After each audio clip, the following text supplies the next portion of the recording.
La siguiente es una producción de 360podcast.sb. A continuación, Historia Azul, la historia de El Salvador.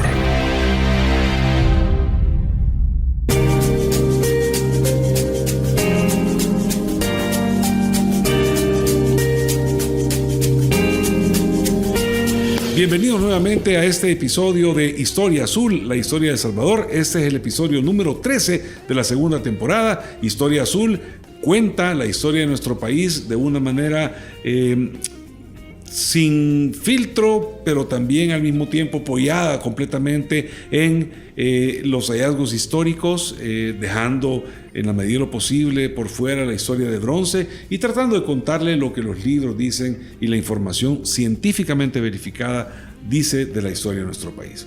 En esta ocasión le damos seguimiento a lo que veníamos trabajando el episodio anterior junto con Fabricio Valdivieso y por supuesto nuestro buen amigo arqueólogo e historiador Herbert Erquicia, quien nos va a dar ahorita pues un follow-up, un seguimiento de lo que dejamos pendiente en el episodio anterior. Bienvenidos amigos, gracias por estar nuevamente con nosotros. Bueno, gracias Carlos, gracias Fabricio nuevamente por estar acá con nosotros. Sabes que es muy importante lo que estamos, en este momento, conversando. Un saludo para todas las personas que siempre nos escuchan y nos ven. Abrazos, ¿verdad? Por ello. Estamos conversando sobre la arqueología urbana, ¿verdad? ¿Qué es esto de la arqueología urbana? Y entonces decíamos que es esta arqueología que se hace, en las ciudades, en los centros históricos, y que va de la mano de la conservación, de la restauración, que va de la mano de la revitalización de los espacios urbanos, ¿verdad? O sea, se hace en todo el mundo y en todas las ciudades, ¿verdad? Que tienen esa conciencia de la salvaguardia del patrimonio cultural, ¿verdad? El patrimonio cultural no solo del presente, sino que obviamente de quienes habitaron en ese pasado. Entonces, ya habíamos hablado obviamente del centro histórico de San Salvador. En el anterior episodio, pues hablábamos de las excavaciones en el Palacio Nacional de El Salvador, hablábamos de las excavaciones en el edificio del Coro Nacional, en la Catedral de San Salvador, en donde se hicieron excavaciones, en donde hoy es uno de los parqueos anexos.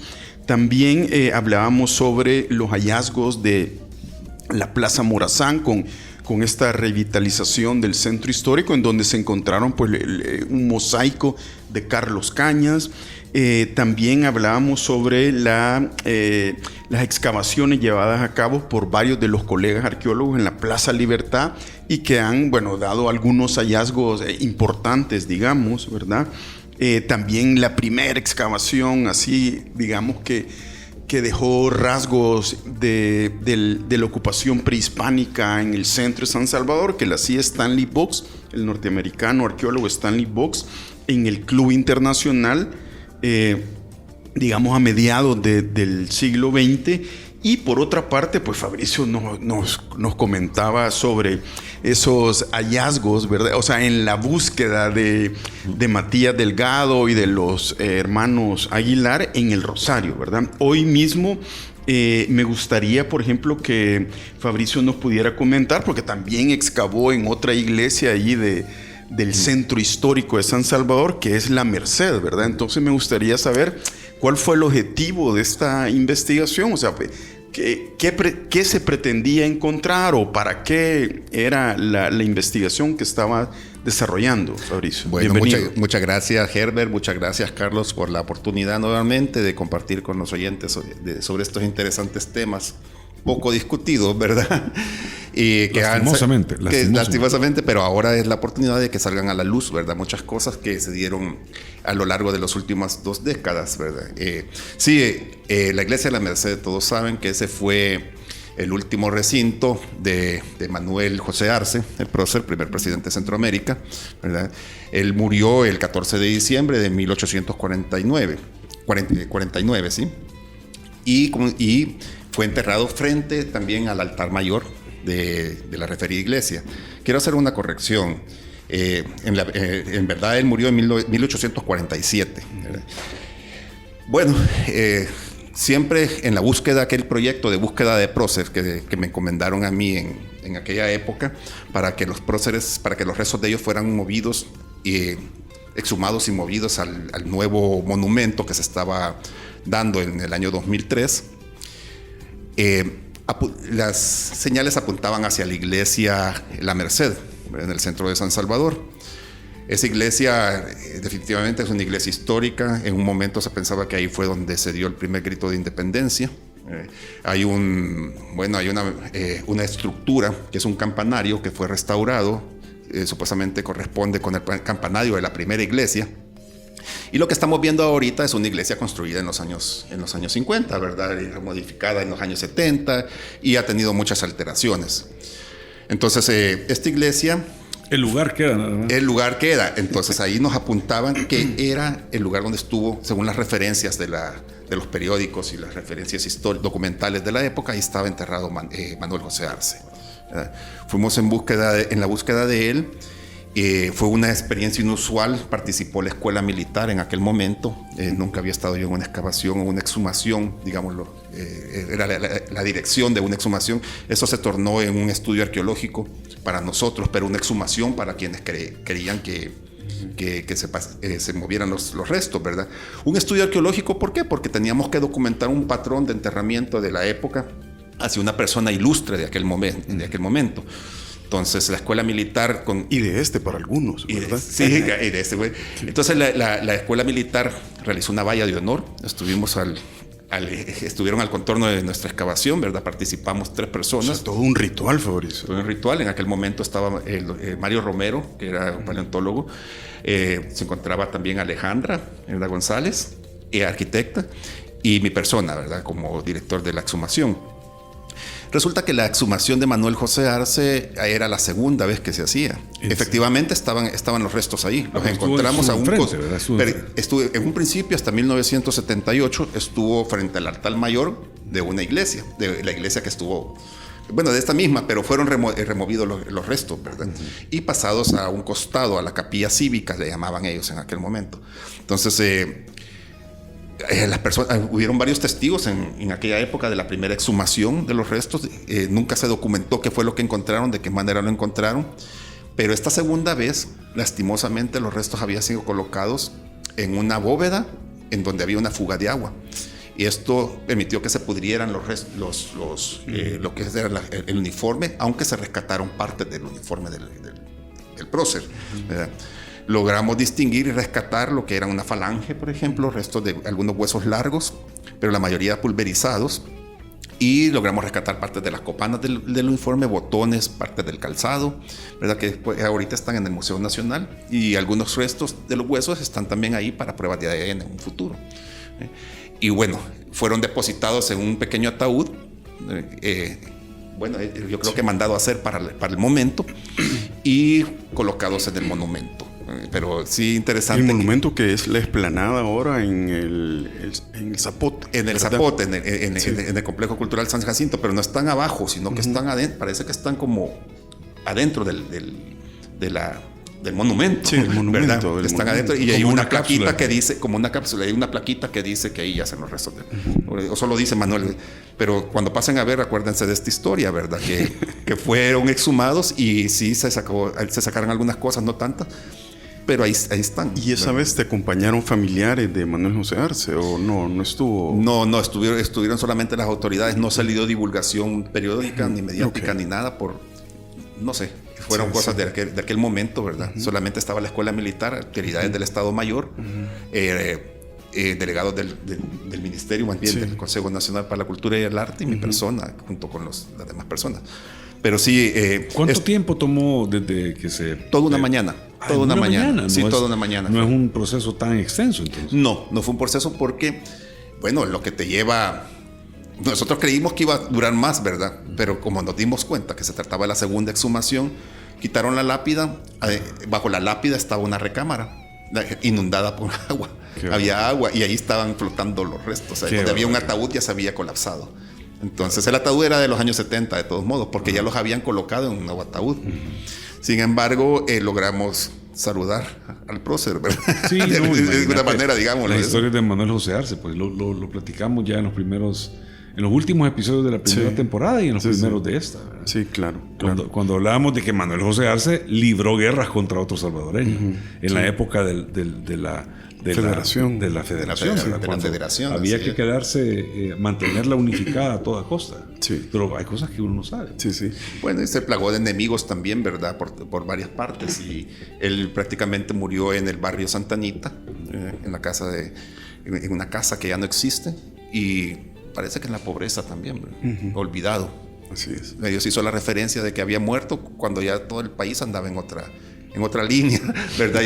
Ya estaban en 1847, ya prácticamente estaban las guerras entre conservadores y republicanos, y la situación del país ya no era la misma en la que él tuvo un protagonismo mayor en la época de la independencia. Claro. Sí. Otras investigaciones también que han hecho otros colegas, por ejemplo, en el edificio del Palacio Nacional de la Policía, ¿verdad? El castillo que llaman, ese de los años 30, ¿verdad?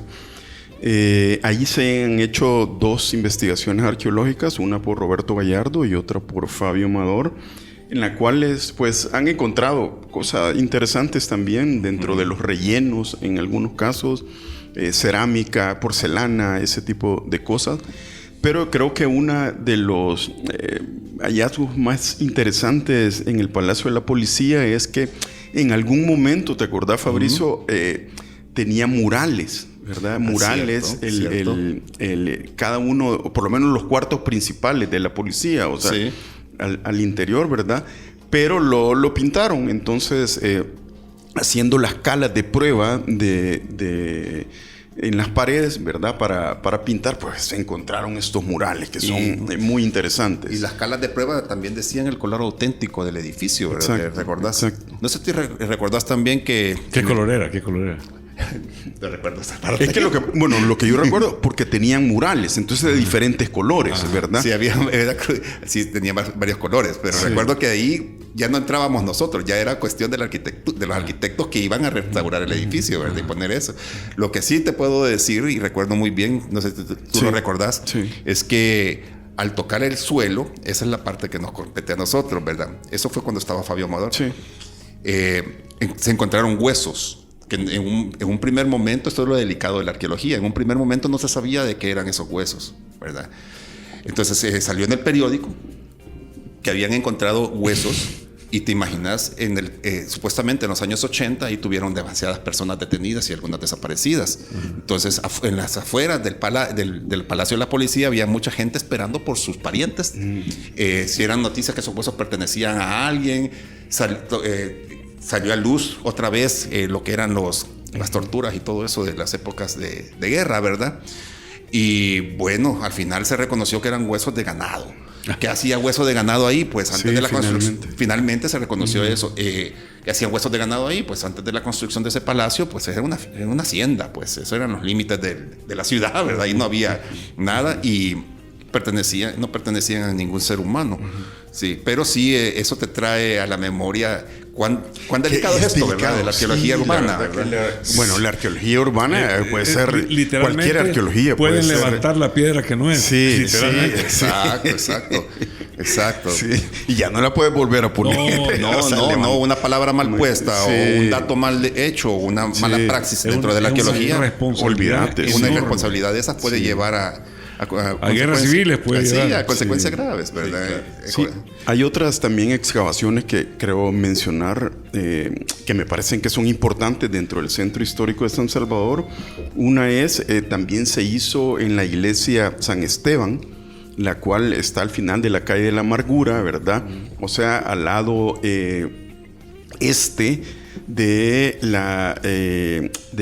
digamos, del palacio.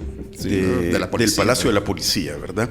La cual, como ustedes saben, pues se quemó, se consumió hace un par de años. Y yo recuerdo haber hecho ahí pues una cala de prueba para conocer si había, qué piso había debajo del piso actual, que era un piso de concreto, y ver si había más piso de baldosa o de tierra o qué sé yo, ¿verdad? Eso era como parte del objetivo de esa esa excavación. Luego hay otra excavación que me parece muy importante, que es la que se hizo en el actual, en el Cine Libertad, ¿verdad? En la esquina sureste de la Plaza Libertad, donde está hoy el Cine Libertad, y excavó el colega Roberto Gallardo. Y antes del Cine Libertad, o sea, por lo menos a principios del siglo XX, ahí era la casa presidencial, donde habitaba el presidente, la residencia presidencial. Uh-huh. Entonces esa casa obviamente se cayó, se quemó luego. Bueno, se quemó primero y luego obviamente... Y fue ahí donde murió Francisco Menéndez, ¿verdad? Exacto. Y fue la boda, parece que, si no me equivoco, no sé, confirmemos, pero fue la boda también de Rubén Darío, ¿no? Que él se casó y él era amigo de Francisco Menéndez. Entonces, me parece que tiene ese tipo de historias. Era muy amigo de El Salvador. Sí, bueno, vivió aquí, Sí, la cuestión es que se excavó en ese sitio del actual, pues, Casa Presidencial. Cine Libertad, ¿verdad? Que era anteriormente la residencia presidencial, y se encontró, dos capas de ocupación. Una que era del siglo XX, de inicios del siglo XX, en donde se encontraron unos ductos de agua, ¿verdad? Que no eran hechos acá, sino que eran traídos de San Francisco, California, ¿verdad? O sea, estamos hablando de la casa presidencial, ¿verdad? La residencia presidencial. Lo mejor de lo mejor. Exacto. Y luego se continuó la excavación, y en una parte se encontró vestigio del clásico tardío, o sea, del periodo prehispánico, del 600 al 900 después de Cristo. Entonces es interesante cómo toda esta ocupación pues existe en el centro histórico de San Salvador. Y justamente contiguo a la casa, a la residencia presidencial, tu servidor excavó hace algunos años, creo que en 2013, el lugar que se llamaba como el lugar de los relojeros, ¿verdad? Donde se iba a transformar para hacer un mercado, y justamente ahí se encontraron... Ahí fue el cabildo original. Sí, ahí estaba el cabildo de San Salvador, ¿verdad? Es la ubicación del cabildo de San Salvador desde 1500. Es frente a Catedral, a la actual Catedral. ¿Sí? No, frente al Portal Sagrera. Al Portal Sagrera. Portal Sagrera, ¿verdad? Entonces al sur de la Plaza Libertad, en donde se encontró los restos, los cimientos del cabildo colonial, que por lo menos tuve la oportunidad de visitarlo contigo. Sí, que por lo menos son del siglo XVIII, ¿verdad? Esos restos. Y luego pues se encontraron también los restos de lo que fue posteriormente el palacio. El ayuntamiento. El ayuntamiento anterior, luego el palacio municipal. O sea, cuando ya cambia de ser del antiguo régimen, o sea, cuando cambian de ser de Intendencia San Salvador a Estado del Salvador, que ya cambia de ¿cómo se dice? De categoría. De régimen, de régimen, pero el edificio ya no es el ayuntamiento, ya no es el cabildo, sino que es el palacio municipal. Y los restos que están en esta ventana arqueológica corresponden a los dos. Sí, es una ventana arqueológica bastante interesante. Sí, y es interesante porque fíjate que si medís los cimientos del cabildo, lo ancho te da la vara castellana, que son 83 centímetros. Pero cuando te vas a medir los cimientos siguientes, que son del Palacio Municipal, ya de la época, digamos, republicana, pues ya es diferente, ¿verdad? La medida es diferente. No, lo que pasa es que las medidas son diferentes, o sea, porque obviamente la arquitectura es diferente, los materiales de construcción y esto y lo otro. Entonces, ahí se encuentra eso. Y también se encontró ladrillo quemado, porque eso se incendió. Tanto el Palacio Municipal que estaba ahí se incendió a inicio del siglo XX, en el 1919, si no me recuerdo, junto al Portal Aguilar, que era donde estaba la casa de los hermanos Aguilar. Entonces, se incendió toda esa parte, ¿verdad?, de la cuadra, y se encontró el piso quemado. Y es importante, pero, o sea, la arqueología urbana, todos estos datos. Eso me recrea a mí el paisaje urbano que estás describiendo. Era la Plaza Libertad, Plaza Mayor en aquel. Sí, la Plaza Mayor. Era cerrada con portales. O sea, ahorita vemos el Portal Sagrera, el Portal Adalia, al costado norte y al costado oriente. poniente, pero esos portales seguían a tu izquierda, si lo ves de este lado de la iglesia del Rosario, ¿verdad? O sea, hacia el sur, seguía toda la plaza cerrada con portales, Sí, la Dalia hacia el norte. Sí, entonces una idea de cómo se veía San Salvador, el cuadro central de la ciudad, ¿verdad? Llena de portales y desde donde lo ves, o sea, hacia el lado oeste, la catedral. Claro. En este caso, lo fantástico de ¿cómo se llama? De cuando estamos excavando el Cabildo era que tenemos el plano que levantó Antonio Gutiérrez y Ulloa de San Salvador. ¿Eso en qué año? Entonces, ¿En qué año estás en hablando? 1807. Qué barbaridad. Entonces es fantástico porque te dice, aquí está la casa de Cabildo, acá están las cárceles, acá está la casa del intendente, acá está la casa, aquí está el comercio, aquí está la catedral.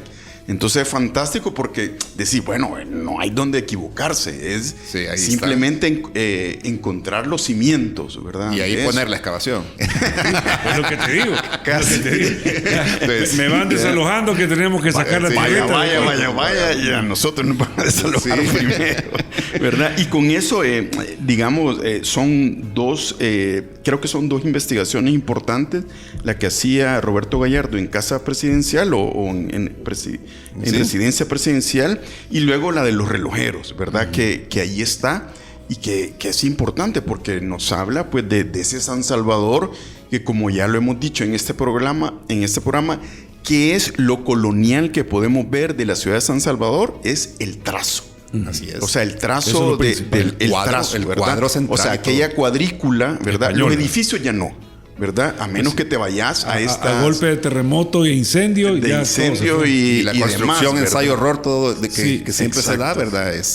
Ha cambiado la fisionomía urbana, ¿verdad? Sí, pero ahí está, ¿verdad? Yo antes, bueno, no sé cómo estamos de tiempo, pero siempre como alargándonos un poquito a ese San Salvador, me gustaría que Fabricio nos contara la historia de esta excavación, que es muy interesante porque es de esa que por un momento se quiso ser la nueva San Salvador, que es la que conocemos como Santa Tecla, y que luego de los terremotos de 2001 pues se hizo mucha intervención allí, y creo que una de las intervenciones más importantes pues es la que hizo Fabricio en esa época. Me gustaría que hablar de la Iglesia Concepción y de los materiales también que se hallan, porque son interesantísimos. Puedo empezar así.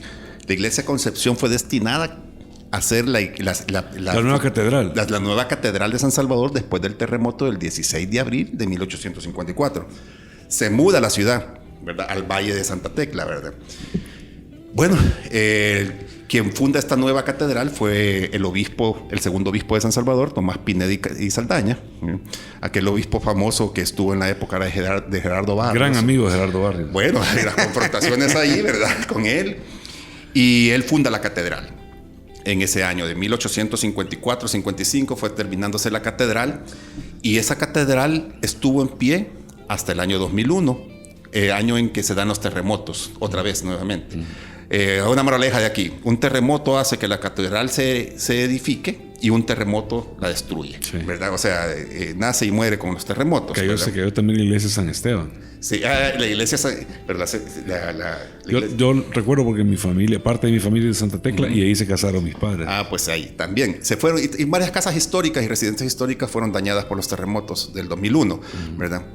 Bueno, aquel tiempo asistí lo que fue un hallazgo inusual en el lugar donde estuvo la iglesia. Cuando yo llegué, existió el reporte de hallazgo, fui a verlo. La iglesia ya no existía, ya había sido derribada, ¿verdad? Y donde estuvo el altar mayor, tal como se había dicho, había una bóveda. En esa bóveda, al remover la tierra que existió debajo del suelo de la iglesia, había una tumba, ¿verdad? Un ataúd. Había un ataúd en una bóveda de ladrillo. Ese ataúd era de lujo, ¿verdad? A mí me sorprendió porque ¿quién es este personaje, verdad? Antes de esa ocasión yo poco había escuchado sobre Tomás Pineda y Saldaña. Entonces se trataba de los restos de Tomás Pineda y Saldaña, el segundo obispo de El Salvador, en un ataúd de zinc y madera y vidrio. Los vidrios habían colapsado sobre el cuerpo, ¿verdad? Y habían permitido la conservación de lo que eran los ornamentos del cura.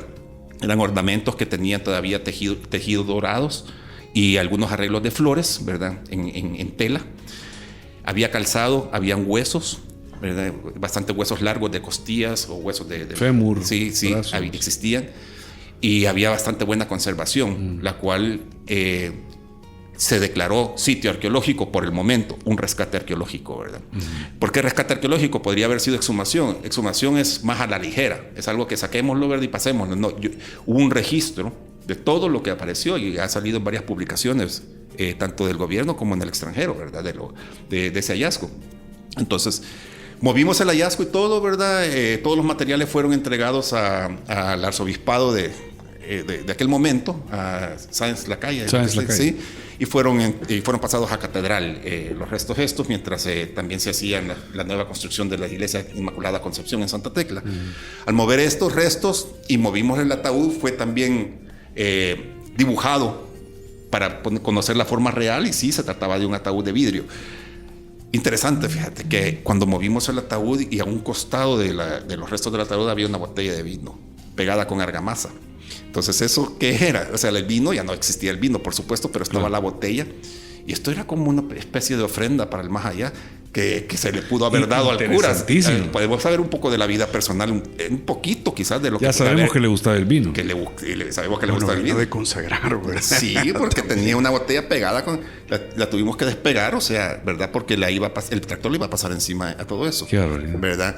Entonces, sí, pero afortunadamente hubo un registro adecuado y eso lo pueden consultar ustedes en las fuentes, ¿verdad? Cuando es uno de los hallazgos interesantes que... ¿Todavía descansan los restos en la catedral? Se quedaron ellos con lo que la iglesia se quedó con eso. Bueno, el arzobispo está totalmente... Es normal que esté dentro de un recinto religioso. Sí, sí. Me parece que pasaron a catedral, ¿no? ¿O se fue siempre a Santa Tecla?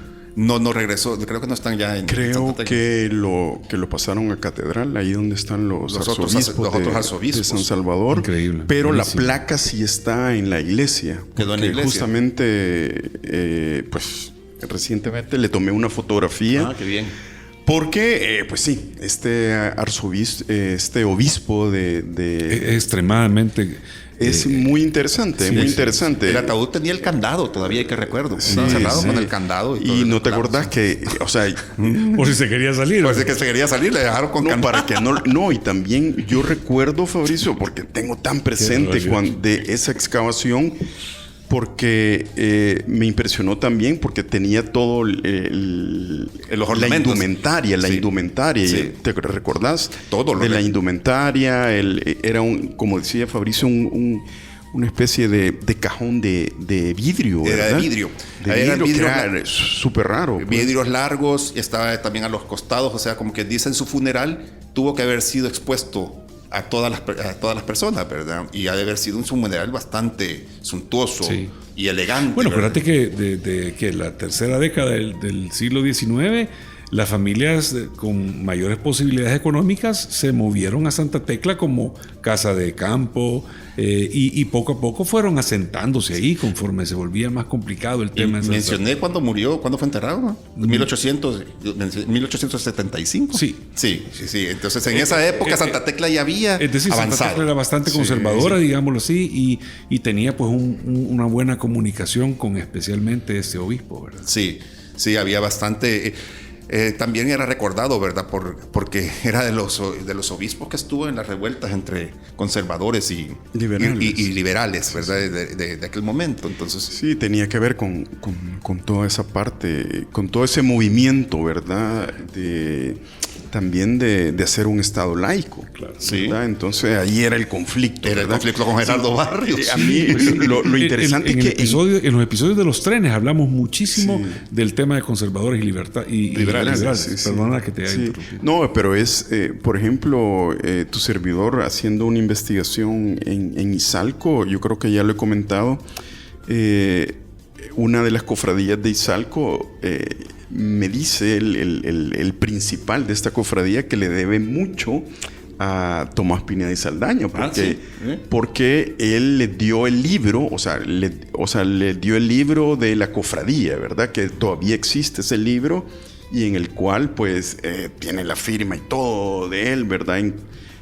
O sea, significa, no es que la cofradía no existía antes, pero es como decir, bueno, nosotros, la Iglesia Católica, reconocemos a la cofradía tal y tal, ¿verdad? Entonces también ese recuerdo de una persona del siglo XIX todavía existe en el imaginario y en la memoria colectiva de la cofradía, por ejemplo, en el caso de Izalco.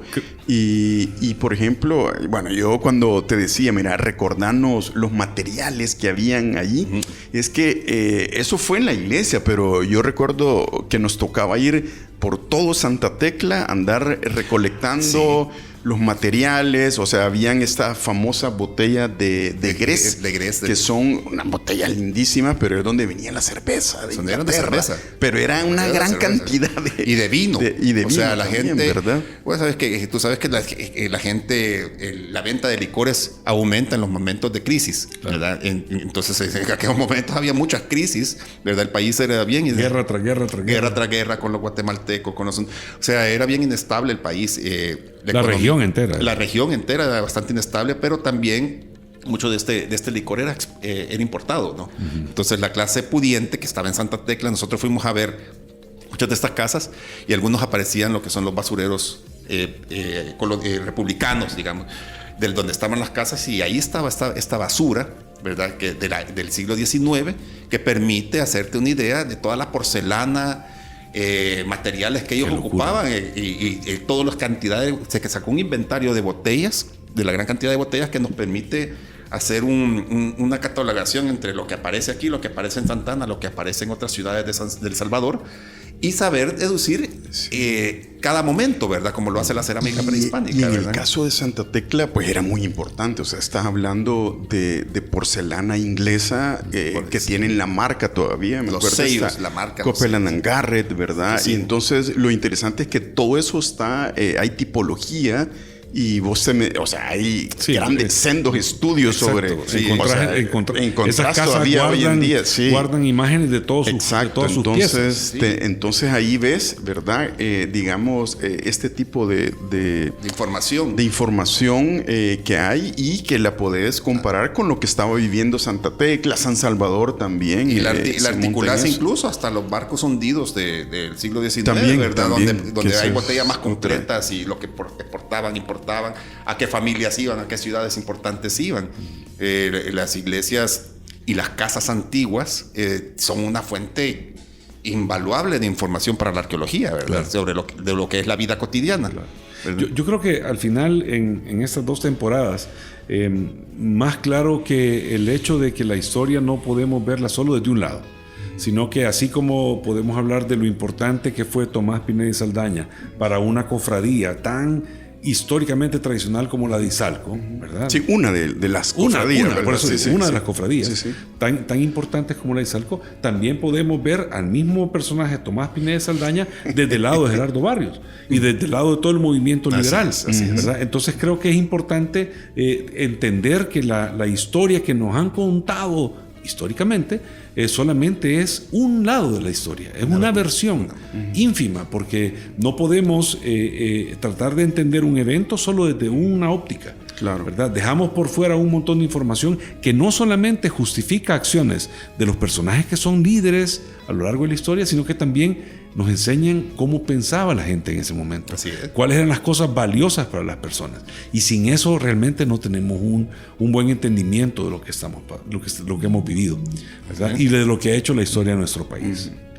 Bueno, miren, yo creo que esto se tiene que quedar en pausa para la siguiente, la siguiente temporada. Claro que hay más todavía. Creería que sí. Creería que sí, porque hace falta. Sí, fíjate, dijimos que teníamos pendiente, se nos queda en el tintero, que me recuerdo ahorita la historia del oriente del país. Sí, que esa es una parte como de mucho valor para por todos, supuesto, ¿verdad? Para entender las demarcaciones territoriales, las diferencias culturales, los acentos, la forma de ver la vida de San Miguel de la Frontera y los sansalvadoreños.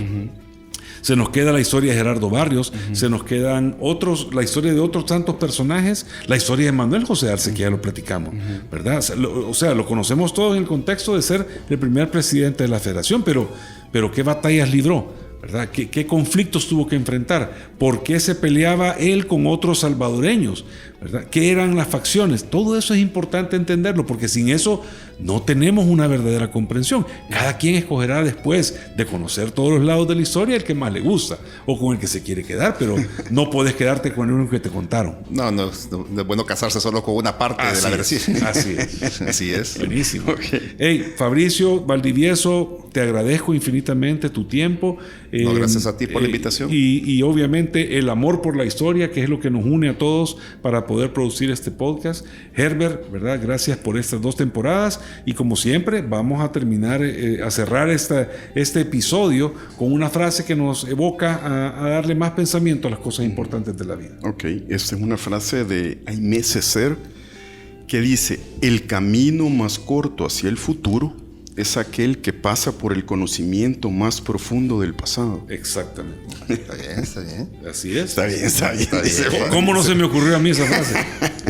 Yo lo hubiera dicho Lo pensamos, pero que no me iban a...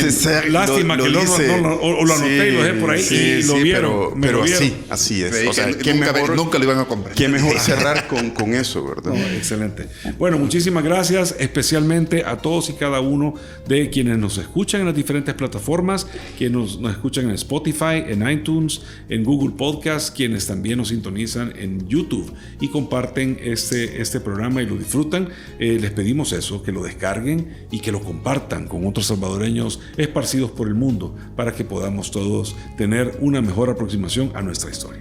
Muchísimas gracias, nos escuchamos en la siguiente temporada.